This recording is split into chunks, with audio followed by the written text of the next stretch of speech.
What if more than 40% of everything you did today wasn't actually a decision at all, but something closer to sleepwalking?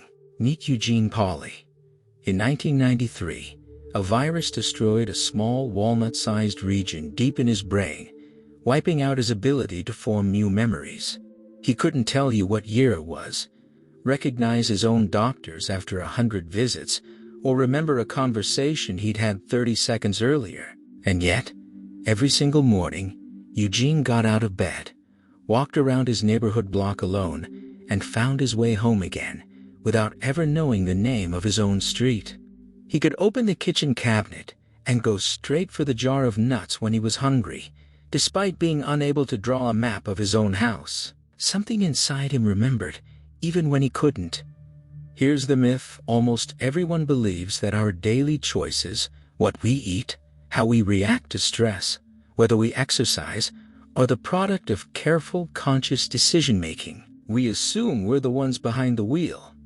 Charles Duhigg, a Pulitzer Prize-winning investigative journalist for the New York Times, spent years digging into the neuroscience of exactly why that assumption is wrong. His research led him from that laboratory with Eugene to the boardrooms of Procter & Gamble and Target, to a football field in Tampa Bay, to the Montgomery bus boycott, all chasing the same hidden mechanism running underneath human behavior. The result is his book, The Power of Habit. Here's the central idea: nearly half of what you do every day isn't a decision, it's a habit, an automatic loop your brain runs to save energy. And once you understand the specific structure of that loop, cue, routine, reward, you can take it apart and rebuild it, piece by piece. In this video, we'll walk through 9 lessons from Duhigg's research into individuals, companies, and entire social movements. We'll look at exactly what's happening inside your brain when a habit fires, why willpower itself is a habit you can train, how Target can figure out you're pregnant before you've told your own family, and the exact 4-step framework you can use to diagnose and rewire any habit in your life, starting today. Let's get into it. Chapter 1. The Habit Loop. Most people think of a habit as a fixed, singular thing, a bad routine they either have or don't.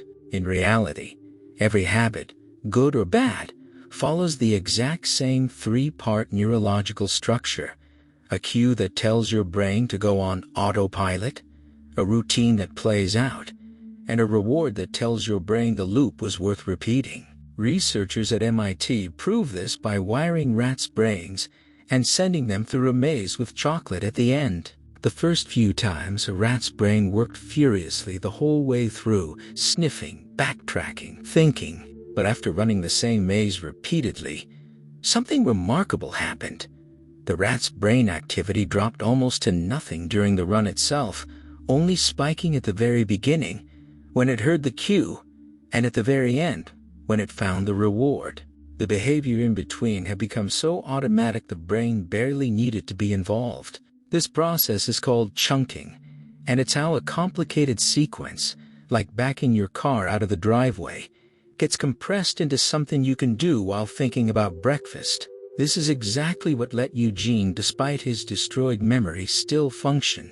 His basal ganglia, the ancient part of the brain where habits live, was untouched by the virus. He could form new habit loops even though he couldn't consciously remember forming them. When his daughter visited and left without lingering to chat, an old anger habit would fire, and he'd bang the table furious, even though he'd forgotten the conversation that triggered it moments later. He couldn't remember the trigger. His brain still ran the loop anyway. Here's the exercise. Pick one habit you do on autopilot: brushing your teeth a certain way, your commute, your evening wind down, and try to name its cue, its routine, and its reward separately. Most people have never consciously separated the 3, even for a habit they perform daily. Habits don't disappear. They just wait quietly for their cue, ready to fire the exact same way, whether you meant to trigger them or not. Chapter 2. The Craving Brain. Most people assume a good product or a smart advertisement is enough to build a habit around it. In the 1920s, Adman Claude Hopkins tried to sell Americans on Pepsodent toothpaste using exactly that logic, and it flopped, until he stumbled onto something more powerful than a good pitch of craving. Hopkins told people to run their tongue over their teeth and notice the filmy residue there, a film that had always existed and never bothered anyone. He turned that ordinary sensation into a cue and promised a tingling, minty clean feeling as the reward. Within a decade, toothbrushing became a national obsession, not because Pepsodent cleaned teeth better than any rival, but because Hopkins had engineered a craving people didn't know they had. Decades later, Procter & Gamble hit the opposite problem while launching Febreze, an odor eliminator. Early tests bombed. Nobody used it, even the woman with 9 cats whose entire house reeked. Researchers realized the issue: people who live with a smell stopped noticing it, so there was no cue prompting them to reach for the bottle. The fix wasn't the formula. It was repositioning Febreze as the reward at the end of an existing habit. Cleaning. Spray it as the last, satisfying step after vacuuming or making the bed, giving people a fresh scent payoff for something they were already doing. Sales exploded. Neuroscientist Wolfram Schultz found the mechanism behind this in monkeys trained to expect juice after touching a lever when a shape appeared on screen. Over time, the monkey's brain stopped responding to the juice itself and started firing the moment they merely saw the shape, the cue. That anticipation is a craving, and it's what actually powers every habit loop. Not the reward itself, but the wanting of it in advance. The exercise notice one product, app, or snack you reach for automatically, and ask what specific craving it satisfies: distraction, a sugar rush, social contact, and whether there's another way to satisfy that same craving. Cravings are what make cues and rewards stick together into a habit. Find the craving, and you've found the lever. Chapter 3. The Golden Rule of Habit Change. Most people try to kill a bad habit outright, through sheer willpower, and most people fail because you cannot simply delete a habit loop once it's wired into the brain. What you can do is keep the cue, keep the reward, and swap out only the routine in between. Football coach Tony Dungy built one of the most successful defenses in NFL history on this exact principle. Rather than teaching his players entirely new plays under pressure, when there's no time to think, he simplified their reactions to a handful of practiced automatic responses to specific cues on the field, so that in the heat of a game, his players weren't deciding what to do. They were just running a rehearsed routine faster than any team that was still thinking. Alcoholics Anonymous, despite having almost no basis in traditional therapy, works on the identical mechanism. Researchers found that AA succeeds by forcing members to identify the cues and cravings driving their drinking, loneliness, stress, boredom, and then substituting an entirely new routine, calling a sponsor, attending a meeting, that delivers a similar emotional relief without the alcohol. The cue stays. The reward stays. Only the middle step changes. A therapist used this same rule on a client named Mandy, who chewed her nails until they bled.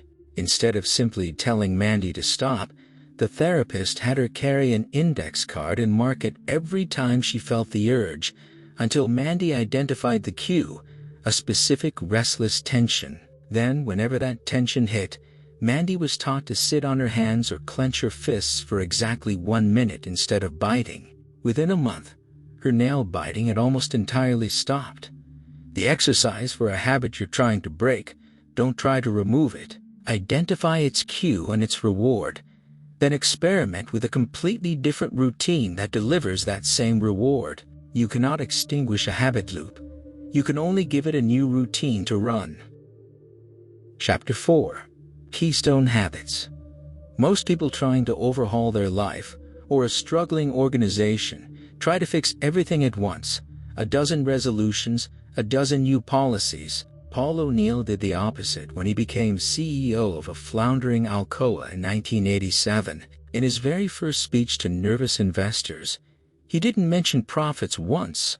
He talked exclusively about worker safety. Investors were baffled, and one even called his broker from the lobby to sell Alcoa stock on the spot. But O'Neill understood something they didn't. Certain habits have the power to trigger a chain reaction that reorganizes everything else around them. To eliminate workplace injuries, Alcoa's plans had to fix broken equipment, streamline sloppy processes, and open up communication between managers and workers who'd never spoken before. Chasing one keystone habit, safety, forced the company to fix nearly everything else along the way. Within a few years, Alcoa's profits had multiplied 5 times over, and it had become one of the safest companies on earth. Duhigg points to Michael Phelps as another example. His coach, Bob Bowman, didn't obsess over every stroke technique.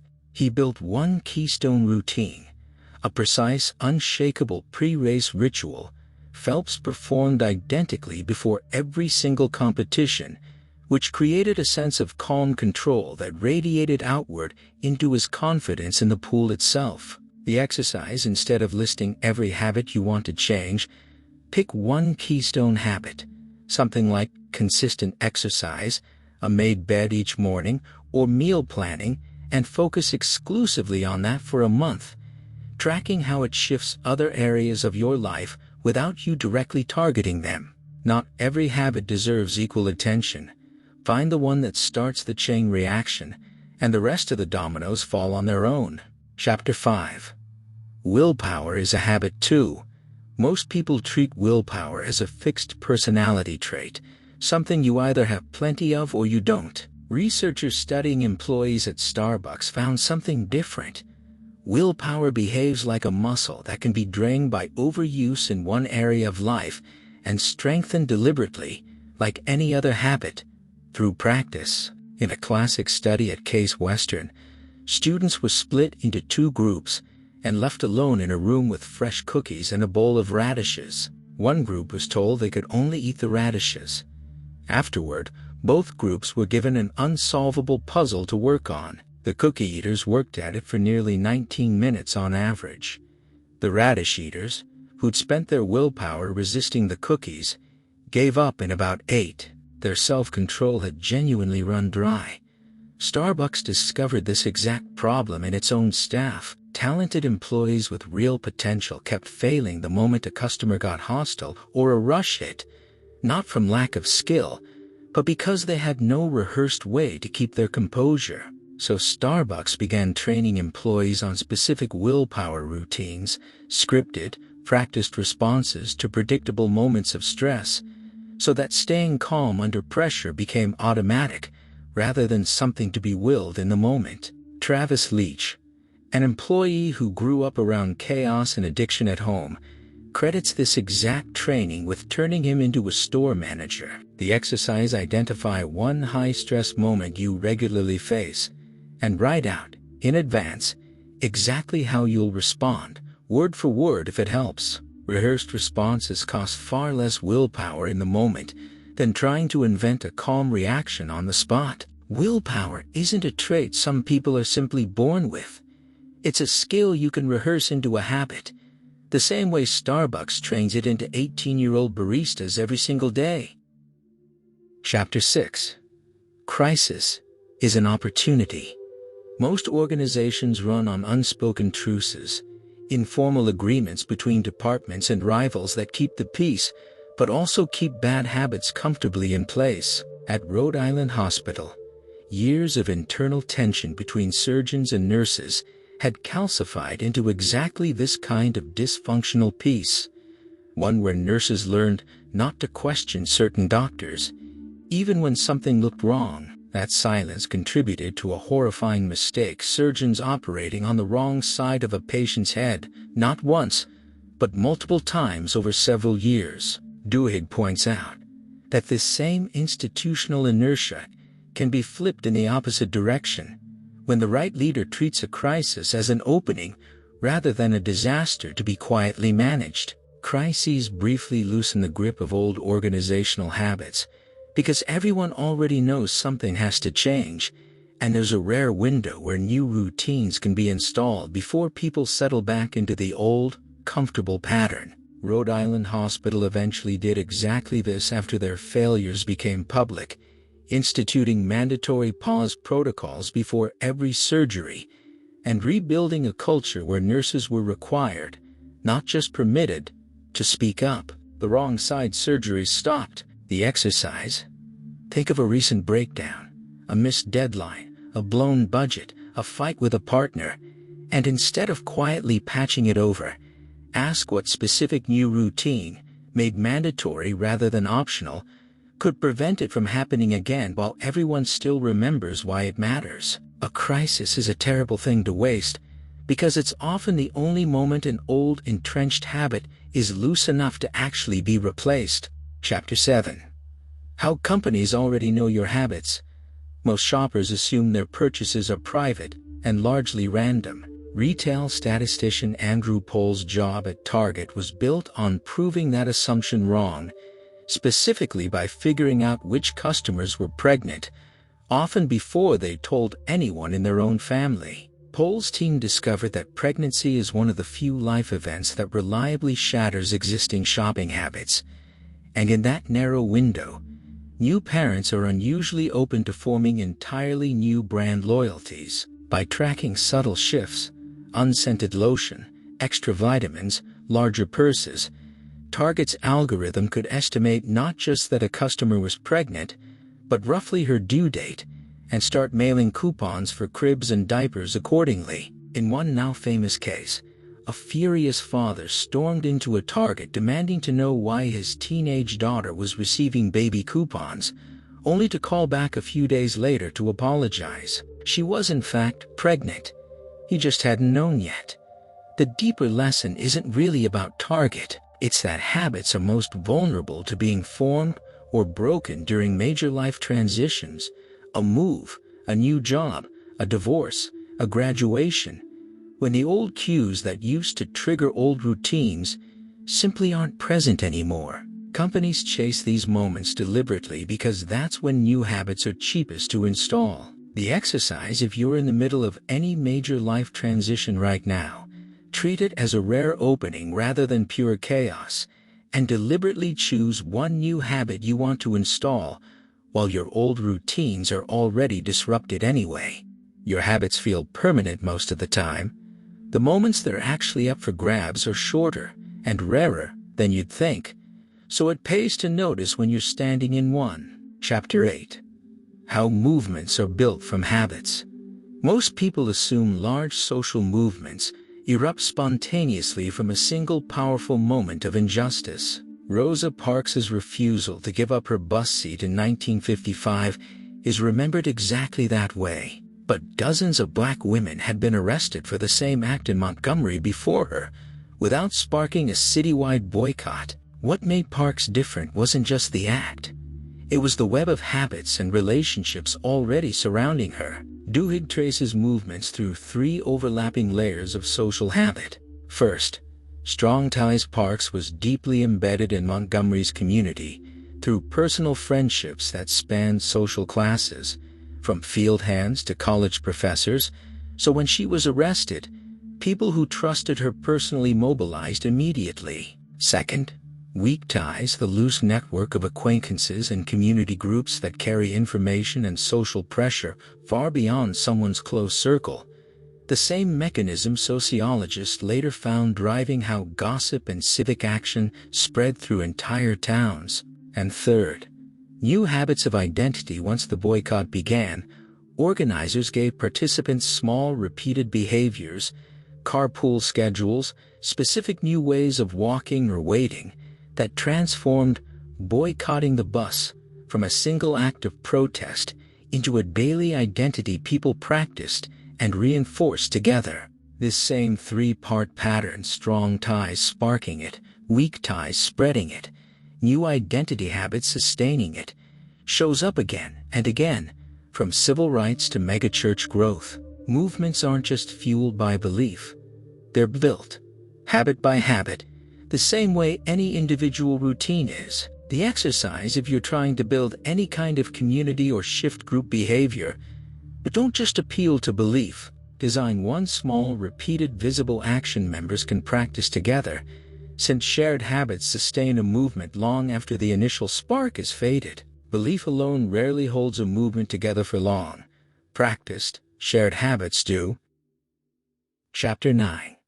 Your habits, your responsibility. Most people assume responsibility for our actions is straightforward. Either you meant to do something or you didn't. The legal and neurological reality of habits complicates that considerably. In one British case, a man named Brian Thomas strangled his wife while sleepwalking during a genuine sleep terror.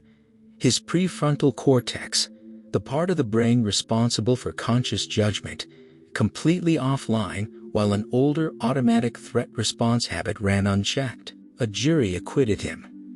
Compare that to Angie Bachman, a mother who developed a severe gambling addiction after a casino boat opened near her Iowa home, eventually losing hundreds of thousands of dollars. Courts held her fully responsible for debts she incurred while she argued, in the grip of a habit loop the casino itself had deliberately reinforced with free drinks and rewards. Bachman was conscious while she gambled.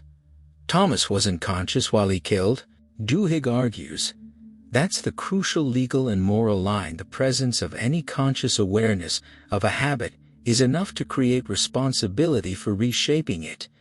Once you know a pattern exists, choosing not to address it becomes a choice in itself. Which brings us to the practical toolkit the entire book has been building toward, a 4-step framework anyone can use on any habit. First, identify the routine, the specific behavior you actually want to change. Second, experiment with rewards, deliberately swapping in different rewards for several days to isolate what craving you're actually satisfying. Third, isolate the cue, since most cues fall into one of 5 categories: location, time, emotional state, other people, or the action immediately before the urge hits, so track those 5 details every time the craving strikes. Fourth, have a plan, a specific written sentence in the format: when cue happens, I will do this new routine instead, which psychologists call an implementation intention. Duhigg used exactly this framework on his own afternoon cookie habit, eventually discovering his real craving wasn't sugar but a 10-minute social break, and replacing the cafeteria trip with a walk to a friend's desk to chat instead. The exercise is simply to run this 4-step framework this week on one habit you've been meaning to change. Once you know a habit exists and understand its loop, you're no longer sleepwalking through it. You're the one holding the pen. Conclusion. This book asks you to make one core shift. Stop treating your daily behavior as an endless string of willpower battles, and start treating it as a structure you can actually see, take apart, and rebuild, one loop at a time. None of this means change is instant or effortless. Old cues don't stop firing just because you understand the theory behind them, and the pull of a well-worn routine is real, sometimes for years, after you've consciously decided to change it. What shifts is your relationship to that pull. It stops feeling like a personal failure of discipline and starts looking like exactly what it is: an old loop, still wired in, quietly waiting for its cue, that a new routine hasn't fully replaced yet. Let's run through the toolkit one more time. Separate any habit into its 3 parts: the cue, the routine, and the reward. Look for the craving driving the loop, not just the surface behavior. Keep the same cue and reward, and change only the routine in between.